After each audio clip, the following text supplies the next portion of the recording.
Shalom, selamat pagi Bapak Ibu Saudara-saudara kasih dalam Tuhan. Kita berjumpa lagi di dalam ibadah online pada pagi hari ini. Dan saya rindu melalui ibadah ini kita sungguh-sungguh boleh menikmati hadirat Tuhan. Sebelum kita melanjutkan dalam pembacaan firman Tuhan, saya mengundang mari kita tunduk kepala, kita berdoa di hadapan Tuhan. Bapa di dalam surga, kami bersyukur karena pada pagi hari ini Tuhan memberikan hak istimewa bagi kami untuk mendengar firman Tuhan. Oleh karena itu kami mengundang Roh Kudus yang adalah Guru Agung kami. Mari Tuhan Kau berbicara secara pribadi kepada setiap kami yang pada pagi hari ini tidak bersama-sama dengan jemaat yang lain dalam ibadah offline. Kami berdoa Tuhan supaya dalam ibadah online ini kami sungguh boleh menikmati lawatan dan hadirat Tuhan dalam kehidupan kami. Terima kasih Bapa, kami mengucap syukur dan menyambut firman-Mu di dalam nama Tuhan kami Yesus Kristus. Amin. Jemaat kasih dalam Tuhan, mari kita membaca bagian firman Tuhan yang saya ambil dari Injil Lukas pasal ke-10. Injil Lukas pasal 10 ayat 38 sampai ayat yang ke-42. Saya ulang lagi, Injil Lukas pasal 10 ayat 38 sampai ayat 42. Demikian firman Tuhan. Ketika Yesus dan murid-muridnya dalam perjalanan, tibalah ia di sebuah kampung. Seorang perempuan yang bernama Marta menerima dia di rumahnya. Perempuan itu mempunyai seorang saudara yang bernama Maria. Maria ini duduk dekat kaki Tuhan dan terus mendengarkan perkataannya. Sedang Marta sibuk sekali melayani. Ia mendekati Yesus dan berkata, "Tuhan, tidakkah Engkau peduli bahwa saudaraku membiarkan aku melayani seorang diri? Suruhlah dia membantu aku." Tetapi Tuhan menjawab, "Marta, Marta, engkau khawatir dan menyusahkan diri dengan banyak perkara. Tetapi satu saja yang perlu, Maria telah memilih bagian yang terbaik yang tidak akan diambil daripadanya." Sampai sedemikian jauh pembacaan firman Tuhan. Yang berbahagia ialah setiap kita yang membaca, merenungkan, dan melakukan dalam kehidupan sehari-hari. Amin. Jemaat kasih dalam Tuhan, saya ingin memberikan satu tema untuk kita renungkan dalam ibadah kita pada pagi hari ini. Dengan satu tema pilihan yang terbaik. Pilihan yang terbaik. Ini mengingatkan kita bahwa dalam perjalanan hidup kita senantiasa dipenuhi dengan berbagai pilihan. Kita mau tidur, kita tidur jam berapa ya? Ketika kita tidur, kita sudah bangun. Kita mau bangun jam berapa? Mau sekarang atau nanti? Nah, sesudah bangun, kita juga mikir, mau mandi dulu atau ngopi?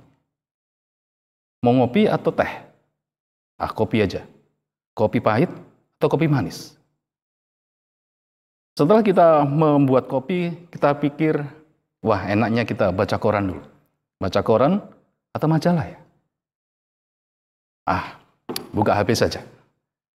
Nah saudara-saudara, kita melihat bahwa akhir dari setiap rencana-rencana kita berakhir pada satu pilihan. Pada satu keputusan. Mau ibadah online atau ibadah offline? Offline sajalah. Karena kita bisa berjumpa, kita bisa bertemu dengan seseorang atau beberapa orang. Atau mungkin online saja. Online kan kita bisa sambil mengerjakan pekerjaan rumah. Kita bisa sambil ini, sambil itu. Bahkan tidak terburu-buru. Tapi ketika kita mendengarkan ibadah online, kita merasa bahwa anak kita ribut. Kemudian kita berpikir, ya kan online masih ada rekaman, nanti sajalah. Nah saudara-saudara, kita perhatikan dalam bagian firman Tuhan ini, bahwa terlalu banyak pilihan-pilihan yang harus kita tetapkan. Terlalu banyak varian-varian dalam hidup kita ini, ya sehingga kita harus ditetapkan atau diarahkan untuk menjadi seorang pemikir-pemikir yang cerdas di dalam kita mengambil keputusan. Walaupun tidak jarang kita terperangkap dalam satu dilema sehingga kehidupan kita terpaksa harus melakukan satu pilihan. Nah, belajar dari Maria, Tuhan berkata, Maria telah memilih bagian yang terbaik yang tidak akan diambil daripadanya. Nah, saudara-saudara, pada waktu Maria menetapkan pilihan, saya berpikir bahwa Maria pun juga diperhadapkan dalam satu dilema. Ketika menerima rombongan dari Tuhan Yesus, Maria akan juga memikirkan sesuatu dan memutuskan sesuatu. Apakah dia harus membantu kakaknya atau dia harus menyambut tamu-tamu yang pada waktu itu ada Yesus bersama-sama dengan mereka. Ini satu pilihan yang tidak mudah, tetapi harus ditetapkan. Bayangkan kalau misalnya kita diperhadapkan dengan kue satu loyang, ada berbagai macam pilihan, dan kemudian kita memilih salah satu di antaranya. Dan kemudian kita memilih, kita anggap sebagai satu pilihan yang enak. Dampak dari pilihan, dampak dari tahu memilih yang terbaik, tentu tidak akan pernah menyesal. Karena sudah dipikirkan, sudah dipertimbangkan, artinya kita tidak akan pernah menyesal bahwa apa yang kita pilih itu akan bertahan lama. Apa yang kita pilih itu bermanfaat dan sangat berguna bagi masa depan atau mungkin sesuatu yang cukup lama. Nah, kisah cerita ini adalah kisah di sekitar kota Betania, kampung Betania. Kota Betania atau kampung Betania itu kurang lebih ada sekitar 2 atau sampai 5 kilometer dari Yerusalem. Nah, Yesus bersama dengan murid-muridnya, dia tinggal singgah di Betania. Memang tujuannya akan ke Yerusalem. Inilah tujuan akhirnya. Memang ada beberapa penafsir mengatakan bahwa Tuhan Yesus masih ada 5 hari di Betania sebelum dia masuk ke Yerusalem dan akhirnya memang harus menyelesaikan tugasnya. Nah, setelah Yesus masuk ke rumah Marta, dia bertemu dengan Maria, berjumpa dengan adiknya. Tentu ada satu percakapan yang serius, ada percakapan yang menarik. Memang tidak ada catatan di dalam bagian Alkitab kita yang kita baca tadi untuk menyatakan apa yang sedang mereka bicarakan.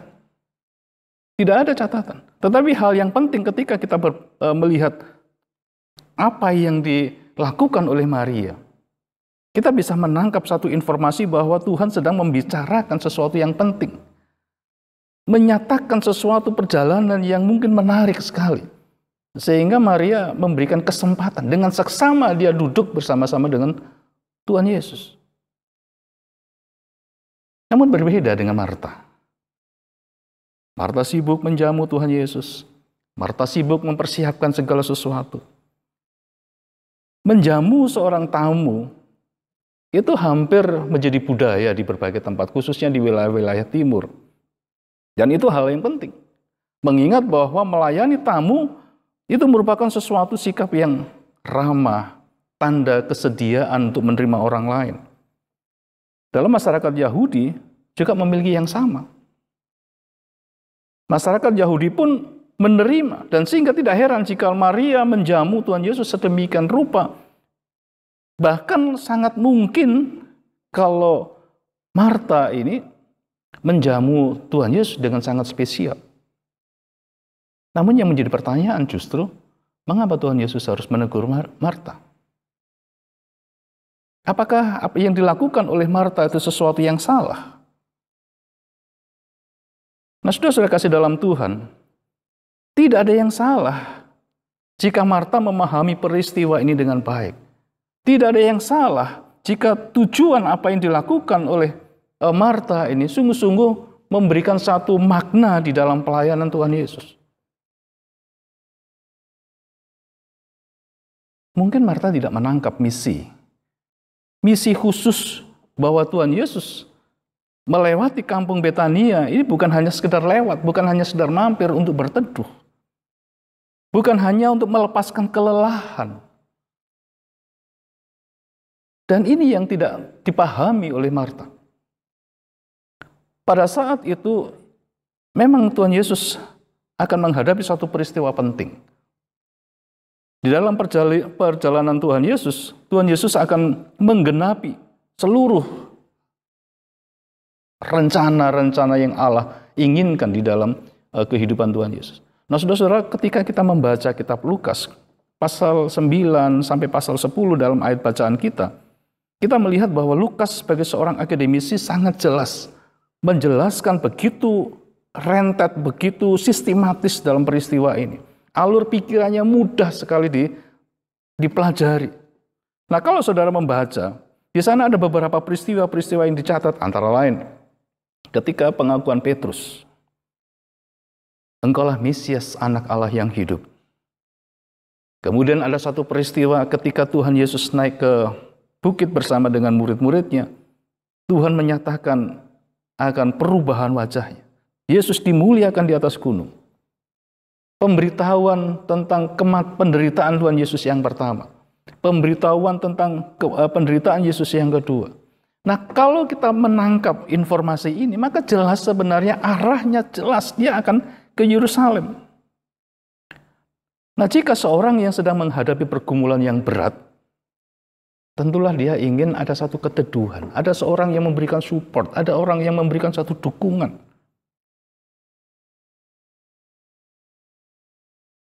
Dan apabila orang ini cukup mengenal Yesus, maka tentu sambutan pada Yesus itu akan menjadi berbeda. Maka kalau kita perhatikan, keluarga Marta, Maria ini sangat kenal, sangat paham dengan apa yang disampaikan oleh Tuhan Yesus. Dan pemahaman inilah ketika Marta dan Maria menyambut Yesus, maka Maria memberikan satu penerimaan yang begitu dalam.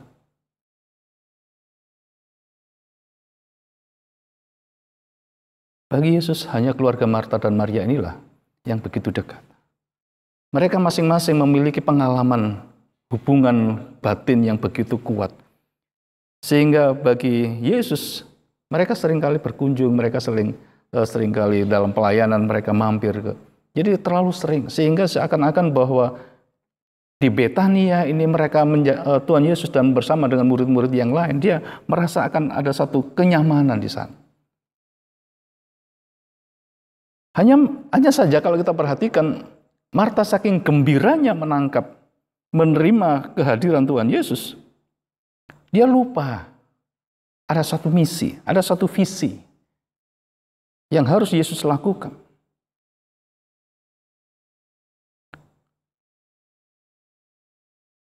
Ketika kita membaca bagian firman Tuhan ini, ada hal yang menyedihkan.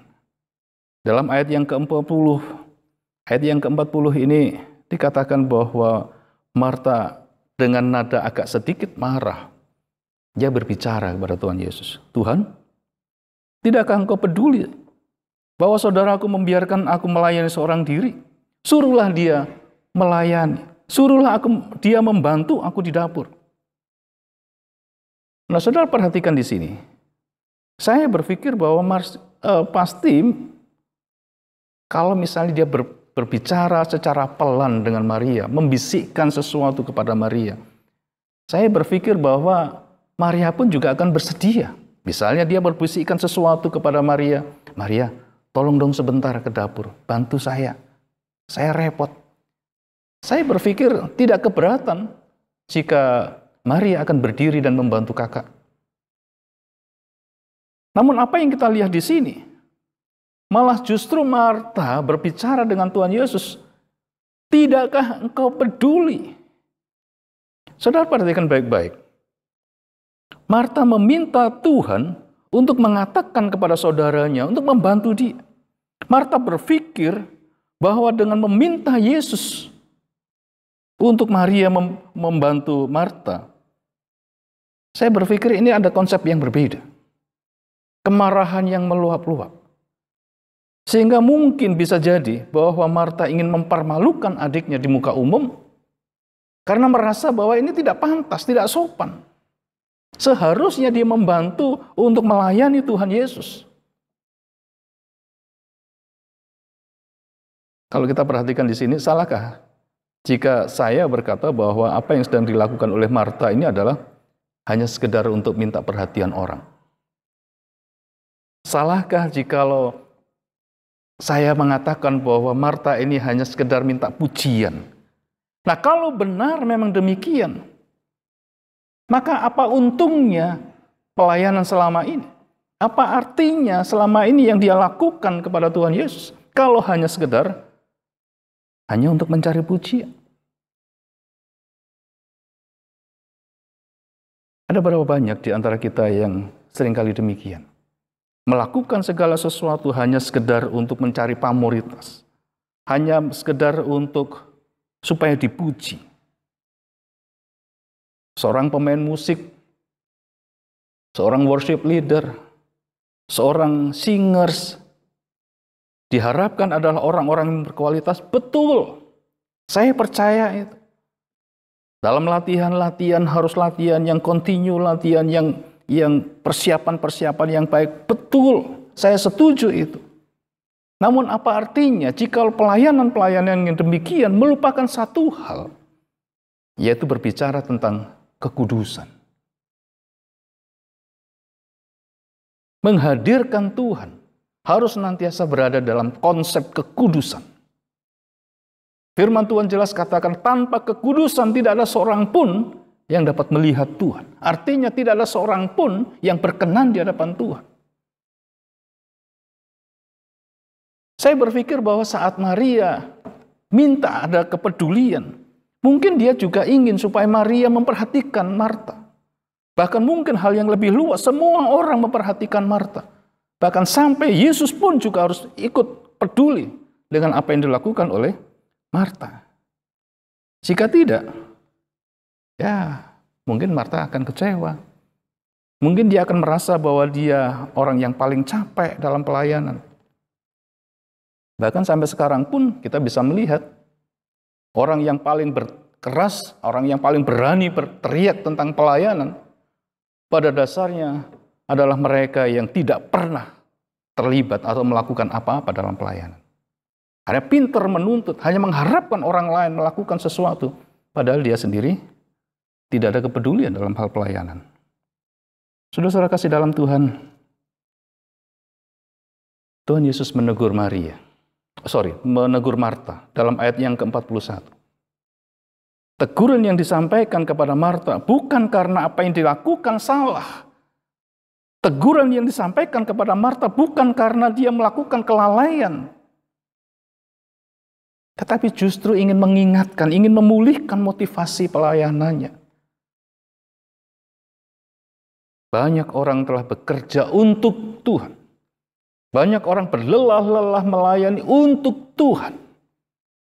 Tetapi dia tidak pernah melakukan bersama-sama dengan Tuhan. Beda dengan Maria. Maria ingin lebih dekat dengan Tuhan. Maria ingin selalu bersama-sama dengan Tuhan.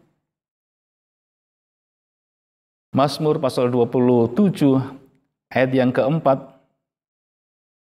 di sana dikatakan bahwa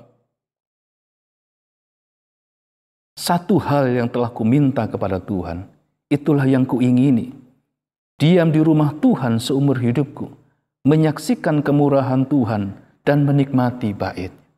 Satu hal telah kuminta kepada Tuhan supaya aku senantiasa tinggal di dalam rumah Tuhan. Jauh lebih indah. Bahkan di bagian yang lain pemazmur katakan, lebih baik 1 hari di rumah Tuhan daripada 1000 hari di tempat-tempat lain. Saudara, ini menjadi satu pemikiran bagi kita. Maria lebih mengambil bagian, mengambil waktu, mengambil kesempatan supaya dia sungguh-sungguh bersama dengan Tuhan. Mungkin Maria juga tidak tahu bahwa Yesus akan segera meninggalkan mereka. Maria juga tidak tahu bahwa sebentar lagi Yesus harus disalibkan.